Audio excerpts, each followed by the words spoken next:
Welcome to the Real Estate and Wealth Podcast, your go-to resource for navigating the world of real estate investing and wealth creation. This podcast is brought to you by Calvert Home Mortgage Investment Corporation, your trusted, caring, and responsive short-term mortgage lender in Alberta and Ontario. We explore strategic and tactical solutions to elevate your real estate portfolio, drawing insights from seasoned Canadian investors and trusted advisors. In each episode, we dive into various aspects of real estate investing, including market trends, property analysis, financing strategies, risk management, and much more. Whether you're a seasoned real estate investor looking to expand your portfolio or a beginner taking those first steps, this podcast is for you. Today on the podcast, we have Ramit Kar. Super excited for today's conversation. Just your breadth of experience is something that obviously want to hear your journey.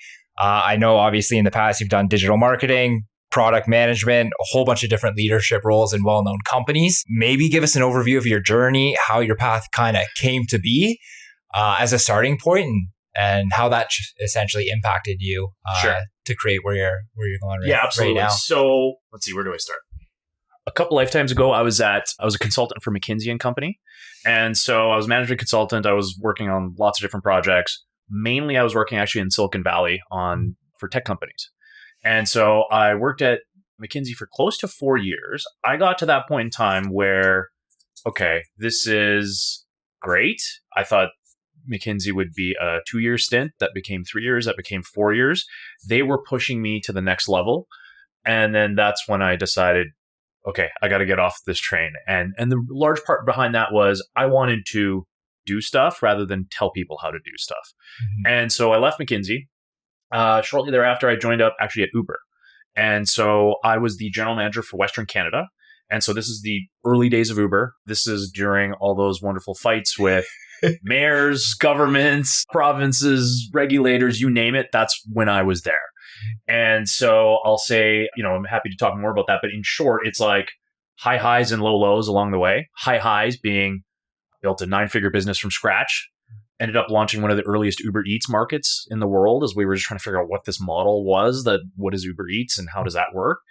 And actually ended up getting Canada's first set of ride-sharing regulations passed. So this was the move from this gray area of like, okay, I feel like I'm doing something kind of crazy by taking Uber to, this is, completely legalized entity in this sense. And so those were the great high highs. I think I had a bunch of low lows along the way though too. I had death threats on a quarterly basis from my friends in the legacy industry. Frankly, I didn't talk too much about that to my wife, or else that would have been like, you're quitting tomorrow, buddy.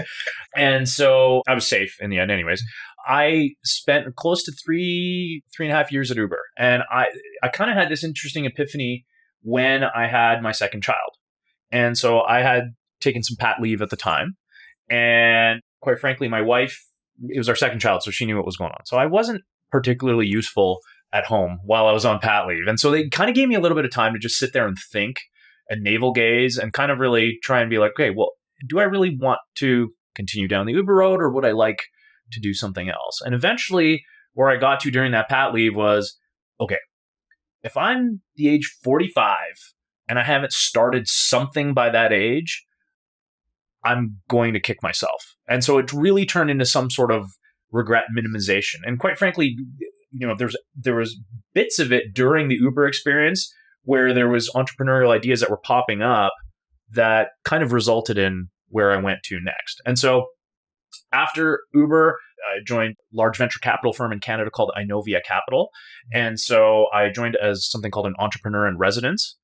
When they first pitched it to me, I said, what does that even mean? And they basically said, here's how it's going to work. 50% of your time, be a VC, go invest in startups. 50% of your time, go start your next thing. And I was like, that sounds perfect. That sounds interesting. Like, I'd love to do that.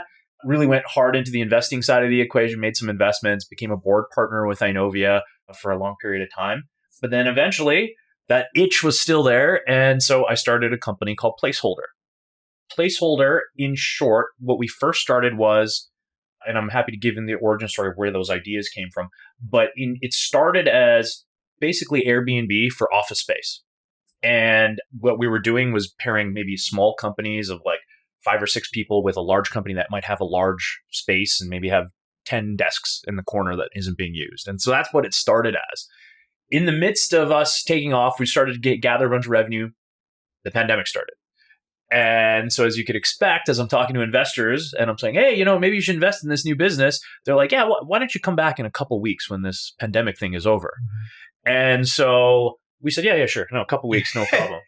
And then in the midst of that, actually, oddly, that's when Lime Scooters actually reached out to us. And so Lime reached out to us and they said, hey, we love what you're doing with office space. Do you guys have warehouse space?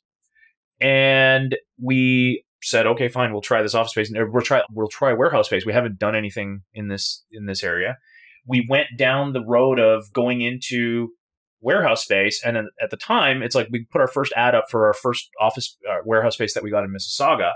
And we got more demand in the first 12 hours of having that ad up than any office we had since the beginning of time.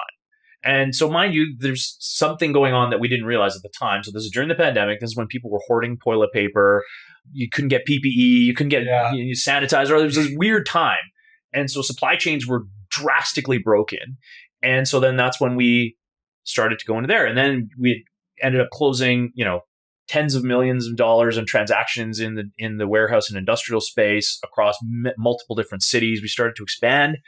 And then interestingly, where we're moving now is whole hog into AI. Mm-hmm. And so what we've realized is, okay, that's an interesting business and that's still going, but we're releasing a new product and our company's going to be called PowerAgent. And basically what that is creating an AI co-pilot or an assistant for real estate brokers, commercial and residential. So that's a fast whirlwind. And I'm happy to go deeper into any of that as required. Yeah, quite a few different topics that I'd love to touch on. Whatever we think would deliver the most value. Getting into tech into Silicon Valley. How did you go about doing that? Like a common theme that I see just with your history is your ability to overcome challenges, whether it's policy with Uber, getting into Silicon Valley, VC investing. Any advice or how you go about your decision-making process of getting over challenging decisions? Because it seems like you've accomplished so much in really unique industries that's hyper competitive. Right. Yeah. So, I mean, like going into, Silicon Valley, honestly, it started more as that's just where my interest was. And so it's honestly, it's for younger professionals that might be looking to go into certain specific things. First starts with just establishing the goal. Like I need to get there. And so if you put down what is the final place you're going to get to, then you can basically work backwards from that. And sometimes those doors may or may not be immediately open to you. But if you know that that's where you're going and you're building up, let's say a resume or something to get to that specific area, you can eventually get there. So I'll give you the example at McKinsey. When I was working with Silicon Valley companies, I started working with oil and gas companies here in Calgary, or I started doing, maybe I want to get more into tech in Silicon Valley. So how do I do that? Okay, maybe I'm going to start working with telecom companies in Toronto as an example. And so I'd start working a little bit more there, but it's getting more exposure to the digital side of the equation. And so then I would start doing, now I can get into, now that I just did that project in Toronto on this telecom company, I can do a digital marketing project for a different telecom down in the US. And so it was a bit of like stepping stone to get there. And once you're there, you're kind of in. And like, that's an example on the McKinsey side of the equation, but it's like, honestly, if it's VC, if it's creating a new company from scratch, like all of these things really result in like, if you can establish the end goal, that's what it ends up being. Makes sense. So taking those baby steps, getting the relationship, the network, dabbling in wherever you can, given your time currently right now with the relationships industry that you're currently in order to bridge the gap of where you'd like to go. Absolutely. Okay. And how, is there any story behind how you became employed at Uber and brought Uber to Canada? There's nothing big with the Uber. Like, honestly, it's like I left McKinsey, and the fascinating thing about my McKinsey experience was every door was open to me. Like I jokingly say the consulting experience usually becomes your loaded weapon. And so you can operate in any business or any kind of thing that you want to. The flip side of that, though, is that there's almost too many options open. Mm-hmm. And to me, I wasn't sure what I wanted to do. And it really took a lot of navel gazing and trying to figure out, okay, well, what do I want to do? I've pitted this as something that I call the traveler's dilemma, where the first trip that you take, let's say you go to Mexico or something, and you're like, that was the best vacation I ever had. I love the food. I love the beach. I love the nightlife, whatever. But then the more you travel, the less actually happy you are with any place, with any single place, because you might like the people here, or you like the food there, or you like the beaches there, or whatever. And McKinsey was like that to me, where it's like, I can't find the perfect fit now because I've been exposed to almost like too many things in a good way. And so it really just took some time. I was in Calgary. I like, honestly, at the time, I was probably rare in the sense that I was like doing a lot of like really tech stuff in Calgary. The universe conspired. Let me just put it that way. And you know, a job opened up for general manager in Calgary at the time, and I was like, well, that's what I want to do. And so even then, though, I was interested in venture capital prior to that, and so I was talking to a bunch of venture capital companies and stuff like that. But when the Uber opportunity popped up, I was like, this is something I have to do no matter what. And this VC thing, it'll come into my path at somehow, some way, and it did. And are there any assumptions that you thought going into Uber that you thought would be challenging when in reality, maybe it's something related to policy that really opened your eyes to essentially the challenges of the day-to-day involved in order to scale a company that's completely new in the marketplace? Yeah. Like, I mean, there's a lot on the policy side that I could go deep into that was just like, wow, this is how politics works. And it was kind of blowing my mind. Like, oh, this is how it is, that kind of thing. But the biggest things that I got from my Uber experience was actually more related to resilience. And it was just like, iterate, just figure out, just take a shot at something, test it, try it. If that didn't work, try the next thing. And it was like, there would be so many times where we'd have some idea to do something. And at first blush, you'd be like, that's not a good idea. That doesn't make any sense at all. But there was no better idea. So I'd be like, okay, fine, let's just try it. And we'll give it, 7-day test. We'll see what happens. Let's see how many people are actually interested in it. So like, I'll give you an example. It's like Uber Eats. Like the first version of Uber Eats wasn't what you see today. Uber Eats was actually set up more like Uber at the time.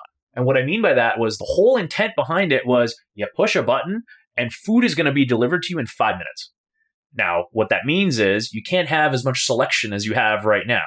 So there was a huge logistics effort in the early days of Uber Eats to be like, okay, there's going to be 3 choices for food every lunch. And then we'd be setting up parking lots where there'd be hubs where the like drivers would come by and they'd go pick up a bunch of food and then they'd go drive around the city. And then as people would push the button, they'd go deliver it really quickly. And it was insane. It was insane. Now, it was kind of cool because it's like, well, I just got food magically appeared to me in 5 minutes. And that was the thing.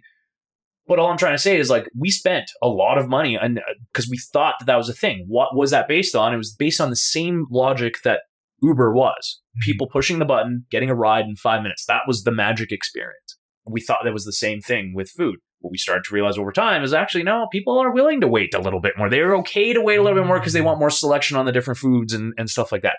But it was the whole act of just putting it out there, trying. If it didn't work, okay, fine. Let's be cold and unemotional about it. Didn't work. Let's move on to the next thing. I think that's one of the biggest things that I got from my Uber experience that I'm still using today in the startup and entrepreneurial life. And I know we're experiencing something similar right now with just ads online. What do you think is a good amount of either data or time in order to take in the information to make a new decision going forward based off of the results? It's honestly going to be dependent on what you're testing with. Like there's things that I'd love to just be like, look, I tested that for 3 days. Good enough. Like I have enough at bats to understand if that's going to work or if it's not going to work. And so it's really like, it comes back to the end. Like how, as an example, let's say it's ads. How many people actually saw the ad? How many people clicked on it? So if there wasn't that many people that actually saw it, then maybe you need to give it a little bit longer to target better or whatever to actually get the conversions up. But if you saw like maybe 5,000 people saw it in the first day and the conversion was X%, maybe that's not going to be good enough. And so it does come back to the end and how you're actually testing it. But once again, it really comes back to being as quantitative as possible in that sense. And it removes all the emotion from like, okay, I thought that was a good idea and it's okay. Like we'll pivot. So what it has me, that's the thing. You just got to put it out there, see if it works. If it doesn't, then move to the next thing. And I'm really curious to learn just the investment philosophy of the VC fund. Obviously, we have an investment philosophy at Calvert. Yeah. But investing obviously in businesses, startup business, the risk profile versus what we focus on, and like what type of companies were you looking to invest in? So I mean, Inovia has particular investment process, and it's going to be very dependent on the partner that's actually dealing with that specific deal and stuff like that. Me specifically, what I was focused on at the time was marketplace businesses. So what's a marketplace business? It's anytime there's a business that has two sides to that market. So in the case of Uber, riders and drivers. There's both sides that you have to basically sell to. eBay is another marketplace, or anywhere there's buyers and sellers where you have to basically be the platform in between. What I was focused on was finding good businesses that met that criteria. So I created a scorecard and like, okay, here's the things that I need in place that I would see in a very strong marketplace. Eventually, when we created Placeholder, that was a marketplace business. And effectively, it was finding landlords that had space, matching them with people that were looking for space. It was the same kind of thing. And so really that scorecard that we had, and there's a whole bunch of different things, but like it starts like, the scorecard is just on marketplace business. If you're looking at tech companies in general, honestly, it starts with the earlier stage businesses you are, the more of the care goes towards things like the team, where it's like, okay, do we actually have the right people in the seats that will actually make the right decisions? Because maybe they're not going to have the perfect product or the perfect so-and-so, but guess what? I believe in the team because they're going to figure out what's going to be the right answer. They're going to iterate those 1,000 times that I told you about before, and they're going to figure out the right answer. Versus when it's a later stage company, it's less about the team and it's more about the fundamentals of the market or the actual product itself and stuff like that. And so it's almost like a sliding scale that the earlier stage you are, the more you care about things like the team and like ability to like, that hustle grind factor versus later stage. It's like, okay, is there something that's working? And then should we just put more gas on that fire? Yep. And were there any common factors or attributes of the companies that you invested that were successful? So for me, with marketplace businesses, I liked companies that weren't sexy. Like that was my favorite, like, because it wasn't the places that other people are looking. It's not like at the time, like it's not like the newest like social media app or something like that. It was like a restaurant maintenance marketplace, like stuff like that. Never think about it. You don't think about it. You don't think about it, but it's like, oh no, the fundamentals are great in this specific business or whatever might be the case. And so there was a few factors that I really liked. So number one, I like lack of sexiness was actually a great sign for me. Other things I liked was like actually utilizing underutilized resources. That was like a big factor for me. So I'll give you an example. Uber is an example of utilizing underutilized resources. What do I mean by that? When Uber first started, what was the key insight that the founders had at the time? Well, Uber first started using what's now called Uber Black. So it's the limousine models, right? Yeah. And so what the first early realization there is that a lot of these black cars, they're being used in the morning because they have clients that are taking people to the airport. And then they probably don't have another ride until the late afternoon when people are coming back from the airport. And so during the day, there's this 8-hour stretch when they're kind of just sitting around at the airport. And so the first key insight there was like, well, why don't we use these underutilized resources where black car drivers can actually take rides around in the city? And so the first version of Uber was exactly that. It was just like it was almost a joke, but it was like the founders at the time were like, yeah, I'm showing up in a black car all the time and stuff like that. But it was almost like it was just using an underutilized resource. UberX, which is the more common thing that you see now when you say, hey, I'm taking an Uber, where it's someone in their Toyota Camry picking you up or something like that. If you think about that, that is still an underutilized resource. Someone has a car that's just sitting there and it's just sitting in a parking lot. Why not go and leverage that person and that car to take you wherever you need to go? UberEats is thinking about the exact same thing, but it's now using your UberX car, which is like, okay, well, that car is between trips. They're kind of sitting there. Yeah. Why can't we use that to deliver food in the meantime? And so it's like, it's when I find there were situations where there was underutilized resources, those were the businesses that I was getting excited.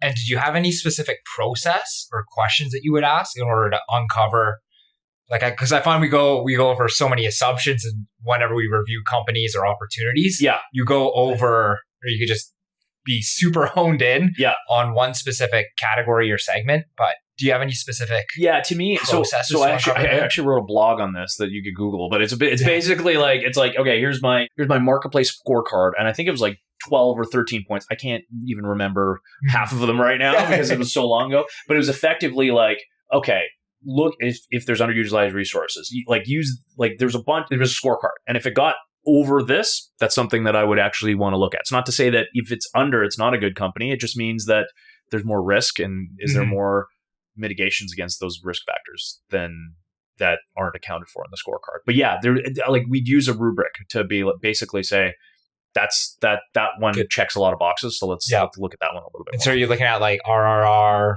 return on investment, or like what kind of? So yeah, I mean, like, here's the thing with early stage investing, it's like there's going to be two periods. There's either the time that's pre-revenue, so now you're really just writing it on the team and the idea, to actually revenue, and like how fast is that slope going up. With early stage investing, as you could expect, that revenue curve is usually hopefully quite high, and so you're looking for multiples of growth. And so yes, so of course, like what is like, honestly, like month on month growth is honestly what we'd be looking at that point in time, but it's, you want to see some version of traction as you I just finished the book. I think it was called $1 Billion Loser, like the rise and fall of WeWork. Okay.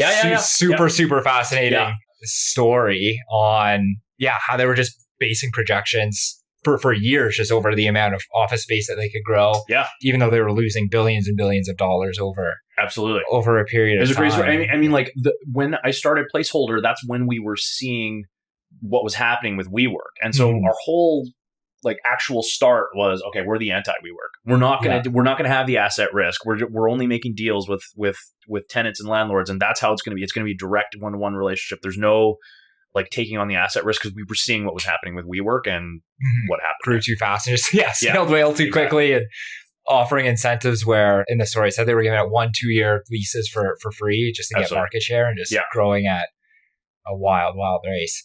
So obviously super fascinating background. Talking about PowerAgent. Yeah. Want to give us elevator pitch on that, how it solves realtor problems? Is it helpful if I explain kind of how we got there? And sure. So let me explain that, and then I'll finally couple it with what it is.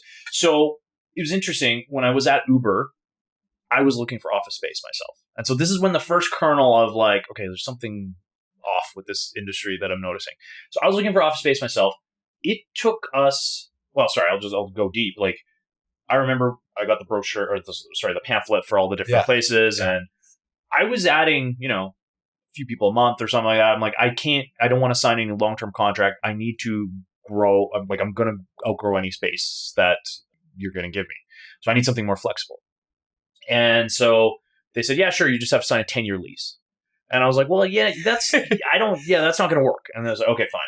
So then they came back 3 weeks later, they gave me another set of brochures. Well, here, look. And they're like, you just have to sign a 5-year lease. I was like, no, I don't think you understand. Like 5 years is the same as 10 years is the same as 1 year in my land. Like it is, like, it doesn't matter. Like I need something more flexible. This is like in probably 2015 in Calgary, 25% vacancy rate here. It took me 9 months to find office space. And like, I know I probably could have walked into any office building and just waved my hands around, and some landlord would have said, hey, just come on in. Like, just pay for operating costs. Like, I need to fill this thing. Eventually I got in. I realized there was like something was wrong with the industry. It felt really outdated but I couldn't put my finger on what it was. And then quite frankly, the broker after the fact said, hey, I don't know if I want to work with you guys anymore. Like, I don't know if I'm getting compensated enough for my time. And I was like, okay, something's really weird here. So that was the first kernel of, okay, there's something a little bit off with this industry, but I'm not sure what it is. And so then talked about Inovia, I realized that, okay, there's a bunch of other companies that are starting to rent their space out and stuff like that. So that's where that first idea of the office thing came out. The second area where this comes in is actually when we started to move into industrial and warehouse space. And I started talking to some brokers at that point in time. And I reached out to them, and I was surprised because a few different things happened. One, the person didn't get back to me for maybe week and a half, 2 weeks after I said, hey, I'm interested in this spot or something like that. Yeah. And then when he responded, he said, okay, here, let me fax you the brochure. And I was like, fax? Like, I was like, I was kind of in shock. And so I was like, what? How can this be? Like, something continues to be a little bit weird here with this thing. So anyways, where we ended up going when we started PowerAgent was we effectively really went deep with the brokers. We wanted to understand the brokers. What is the issue? And we were selling them a different product at the time. And what we started to realize very quickly, that product was basically a product where they could list once on Placeholder, and then it would list all over the internet for them. So one listing, whole bunch of leads coming from just one listing because it would cross-post on everything. That was the initial product. Having conversations with brokers, that started to get us really more and more conversations with brokers. We started talking to more and more brokers, and they, we start to realize this is more of like a vitamin than a painkiller. And so coming back to what I was saying before with the iterate, we're like, okay, well, maybe this isn't, we have to be cold here. Maybe this isn't working and we need to figure out what it is. And so that gave us a little bit of time to just sit there and talk to brokers and really understand, okay, well, if that's not the painkiller, then what is the painkiller? And so we started to talk to more and more brokers, and what we started to realize was a few different things. One, organization is a pain for real estate agents, brokers. And I'm not talking about just commercial real estate, I'm talking about residential as well, where their superpower is being with clients, selling to clients, talking to clients, building those relationships. That's what they're really good at. And quite frankly, if they could, they'd spend all of their time doing that. That's what they're great at, and that's what they should be doing.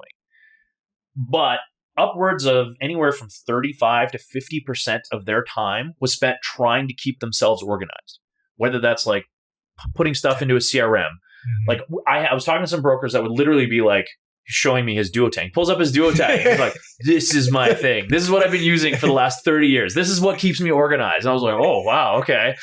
So that was one. So that would be one spectrum of like, okay, I have the duotang. There'd be another guy that's like, oh, I'm all about my CRM. I'm going to sit there organizing everything. But I spend half my day trying to stay organized so I could stay on top of things. And so that like organization, there was something there. Something didn't feel right with the organization.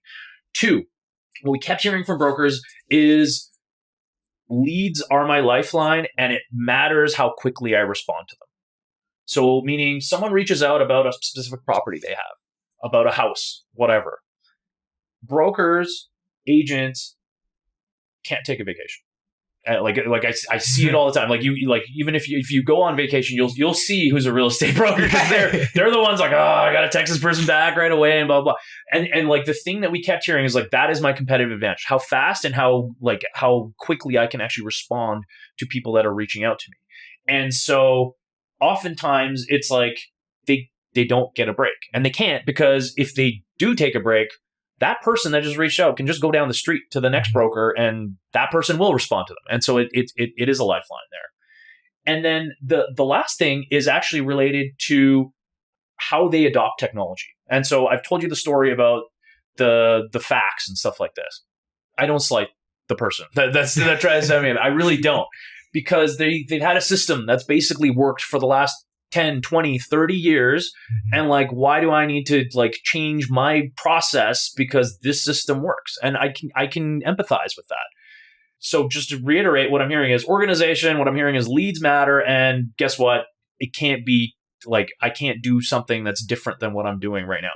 So what we've created, PowerAgent, is, as I said before, it's a co-pilot for real estate agents. What the first version of this product, what it actually does is it responds to leads using AI and your tone of voice. So you get a lead in, you take a look at it, you push the auto generate button, it'll qualify that lead for you. It's going to know your property inside and out. It can answer questions on your behalf. It knows your business and what you do perfectly. So if you're on vacation, if it's 7 p.m. at night, you're having dinner with your kids, you just push the button, boom, you don't have to do anything.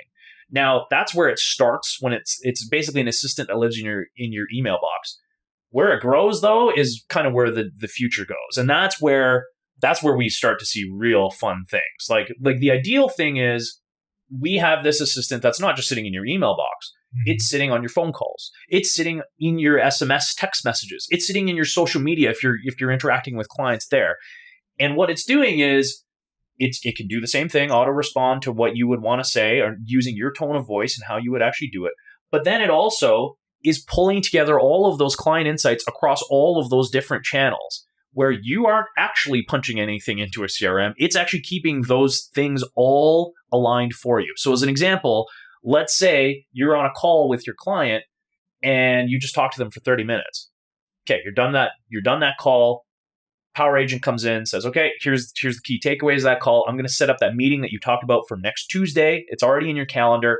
Oh, by the way, I heard that they're looking for a 3-bedroom house. So let me make sure that that's added to this client's profile. Oh, and by the way, here's their budget. I heard it's your client's son's birthday in 3 weeks from now. I'm going to put that on your calendar and you can send a gift immediately to them. So you just seem that much more turned on. And so what we're basically creating is, in the long run, is something that helps brokers spend more time with their clients, spend less time worrying about being organized and just doing what they do. That's effectively what we're creating. Incredible. Just building this, do you have a technical co-founder? Who's building? Are you licensing this technology? What does that kind of look like? I'm a tech guy, so okay. we it's all internal team built, and so we have a team that's purpose built. AI kind of knowledge is through the roof, and we're building this product for the real estate industry. That's incredible. Yeah. How many employees do you currently have right now, Rob? So we're small. We're we're PowerAgent terms. We're at 5 people as it sits right now. We're growing, as you could expect, as we're adding more and more devs to this team. But the reality here is because we've moved into this new product and we're seeing AI as such a major change that you don't need as many people along, as what we did in past products and stuff like that we were selling. And now it's just basically single force into this key area where we think there's a massive opportunity. And in terms of timeline to get to that state that you just described with your example, how far out? We have email right now. I expect to have voice done in the next 3 months. And so if you have voice and email together, the SMS is going to be one. So honestly, within the next 6 months, hopefully is where we'd be at the state where it's cross-functional across all things, not only Gmail, but as well as Outlook. Amazing. Because I've used a few apps and staggering just how accurate technology like this is currently right now. What would be some of the alternatives or competition stuff along those lines? So would you be the only in as it sits right now? I haven't seen anyone else that's doing what we're doing. Now, that's not to say that they won't come out and do something like this, but what I am saying is that here's the thing: the closest competition that I will say for the real estate industry is do nothing. Meaning, I'm going to keep using my Duo tag. That's what we're fighting, and I don't mean that from a hubris perspective of that's an easy thing to because the whole key about delivering on this is you just do what you do. There's a second brain that's sitting in the background. I almost think of it like an Iron Man suit. It's like the agent gets to put on the Iron Man suit. They're doing what they're doing, but the Iron Man suit is actually handling all of the stuff that they don't want to do. And so there's a meme that you might have seen at one point in time where it was I want my AI to wash my dishes and do my laundry so that I can do art and music. I don't want my AI to do my art and music so that I can do my dishes and do my laundry. You know what I mean? And so it's the fun stuff is left for the agent to do, but all the stuff to just get through the day can be handled by PowerAgent. Incredible. Yeah. Oh my God. Super, super fascinating. Are there any resources that you follow on a daily basis to stay up to date with AI? There's a bunch that I put out there. Oddly, TikTok has a bunch that are out there. There's a great creator, Cat GPT. Oh, I've heard of that one. She's amazing. She just simplifies AI down. So if people are wondering about AI and stuff like that, this is Cat GPT is a great one. There's honestly, there's a bunch of podcasts out there. All in, obviously, there's a bunch of podcasts that are out there. But what I will say is this is so actively changing on a week-to-week basis that it's the biggest challenge that I'll put there for the real estate industry in general. Brokers, not only just brokers, but I'm saying anyone that we see this product eventually for all real estate professionals. But my biggest challenge here is people need to start getting their feet wet, because it's just even just starting to play with ChatGPT on your own personal basis and stuff like that, you will be blown away by it. Because we've been in beta testing with our product right now, and we're already getting brokers completely blown away. They'll pull up a lead, they'll push the button, they'll be this is me. Like this sounds exactly, this is exactly what I would write. And we're like, yeah, that's just how it works because it knows you. And so my big thing that I will say is like, for brokers and the real estate industry in general is like, look, if you're not using some form of AI in the next 3 to 5 years, you will be left behind. And those that are going to be closing more deals, doing like whatever they're doing at so much more efficiency. And that's my challenge that people need to start adopting. Yeah. So say I'm a realtor. I joined PowerAgent. Like, do I essentially just connect it to my email and it reads all of my previous emails in order to get up to date on my communication method, or what does that look like? It's looking at the last few emails that you've sent. So I think in our window right now, it's the last 30 days of emails that you've sent. It's going to look at them and it basically says, okay, I understand your tone. Now I'm going to try and use that tone going forward. It also understands things like it asks you a questionnaire up front so it can understand, let's say, what types of real estate you're focused on, what kind of geographies you're focused in. So if someone reaches out to you cold, you can introduce yourself and it kind of knows you. And then the next major piece is it actually will know your properties themselves. So it understands your properties. If someone's reaching out and asking, hey, does this place allow dogs? Or, what's the ceiling clearance on this industrial, blah, blah, blah. It knows that it can answer that question immediately. And so it's basically being your second brain. So, and once again, the big thing that we've heard is people are worried that it's like, look, is this just going to send it on its own? It's not. Yeah. So it allowed, like, you still push the button, you're still seeing it. If you're good with it, then you're pushing send. And so with AI, as with all AI, you need to get to a level of trust. And so don't just let it go free form. It's just like, okay, I trust this. That makes sense. I'm going to look it over. And, these are $1 million clients to a lot of these people. And so you don't want to mess those relationships up. Yeah. To your point of encouraging people to start testing AI, I feel like I've finally built the habit now where I go to ChatGPT first as opposed to Google. Yes. So now I finally built that habit, and then just having the functionality where you can upload PDFs, totally, all of that stuff to communicate with data. That's what we see as such a major part of the roadmap. Like I'm saying this like second brain, anti-CRM, all this stuff. But think of it like this. Like here's what AI is so good at. It is taking a bunch of information and basically implanting it into its brain. So think about it this way. It's like if you're a realtor and you work in Alberta or BC or whatever, and then you just hook up to MLS and you have all the data on MLS and Alberta. Now, if someone asks you a question, like, yeah, you were going to have perspective, but you actually have the up to the second data comps or whatever that you actually need to be like, yeah, this is what it should be priced at, or whatever that you need to do. And so when we start like actually getting hooked into the data pipelines, whether it's CoStar or MLS or whatever, those are the things that like actually like can take an agent's responses from like, okay, yeah, that sounded like me, to like, oh, that's like that's like Brainiac me, you know what I mean? And so that's the next step.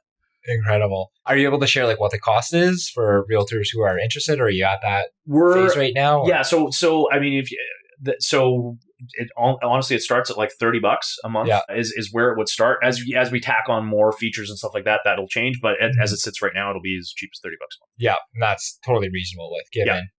If you just break down the amount of hours that you're spending texting, calling, replying to emails, like, and it's mainly for me, the mental frustration of sending out similar emails pretty much all day, every day. Like having a button to just free up that mental capacity is more. That's the big thing. Because it's like what you should be doing is spending your time on your art and music. And what I mean by that is on the things that actually matter the most in whatever your day is. So as an example, it's like, should you be actually spending time on the like person that's asking if like that's something that's already in the listing when you could have just pushed a button and made it go away? Or should I be spending all my time with that client where I'm like in the final stages of closing the deal with, and that's going to be a much more value add for me while I'm still using tech tools to nurture my pipeline so that when it actually gets to me, when it gets to the deal stage, I can actually get there and close it, kind of thing.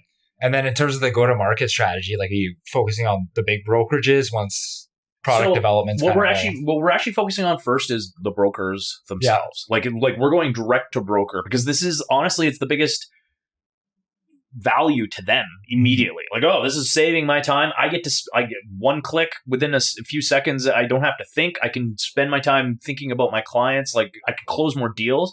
Like, that's who we're going to first. After we get a few of those brokers, we might approach the brokerage and say, hey, we got X people on your team that are willing to do this. Do you want to like get this for your whole team? So that's the go-to-market model that we're probably going at. And your target clients, are they more boomers, millennial agents? Who do you see kind of adopting this technology? Like, here's the thing. Like, honestly, it can be everyone, but it just needs to be anyone that's willing to experiment in that sense. And so don't get me wrong. Like, I think there's going to be some people that are, they'll be doing what they've been doing for the last 30, 40 years, and they don't want any new technology. Now, we're trying to even make it easy for them because it's like, yeah, okay, this might feel like new technology, but you don't have to do anything different. You're just still pushing the button for send, but now it's just helping you along the way. And so that's the thing. I'd expect probably maybe the more newer brokers would take onto this, but the reality here that I think is that it should be useful for everybody. And I guess last but not least, I'm happy to touch on other things as well too. Do you have any predictions, or I know just the whole space of AI, it seems to be growing it's compounding monthly, daily. It is. Any interesting statistics or websites or anything that you follow that people who are kind of curious and interested in engaging can review? The reality is it's changing so quickly and so fast that it's literally like whatever I'm going to say is going to be outdated by next week, essentially. And I realize this pod might not be released for a little bit. And so the thing is, it's changing so fast. But like the easiest thing that I could say for people is just start using it for anything. You'll be shocked at how much it can actually figure out and know. And then like what I've been seeing is people are like this is going to disintermediate a lot of industries. It absolutely will. But I don't see it. The people that are going to be benefiting from this are the ones that are using it to their benefit, and they're the ones that are actually going to be accruing the value. It's not like I don't see this as a situation where it's like, oh, this is going to completely blow up industries and everyone's going to lose their job or something like that. It's only the people that are actually using it and getting into the Iron Man suit are the ones that are actually going to win. Incredible. Anything that we didn't touch on in terms of your story, challenges that you think would be of value? Anything else that we didn't touch on PowerAgent that you think would just be beneficial for the audience? I don't think so, Ryan. I think okay. that was everything. Yeah. Perfect. Yeah. Really enjoyed our time together. Super interesting story. I guess, are you going to be hiring at all in the future, or what is? We will be. I'm mostly sticking to devs and maybe salespeople, but potentially take a look. PowerAgentAI.com. We'll have opportunities there. Perfect. Is that the best way to get a hold of you, or? Yes. Yeah. Perfect. Absolutely. Awesome. Thank you so much for the time. Really appreciate it. Thanks, Ryan. Appreciate it.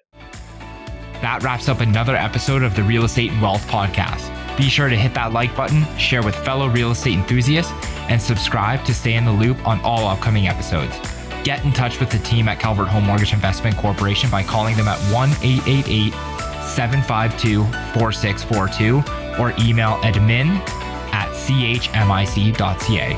The opinions expressed in each episode belong to the individuals featured and do not represent the views of Calvert Home Mortgage.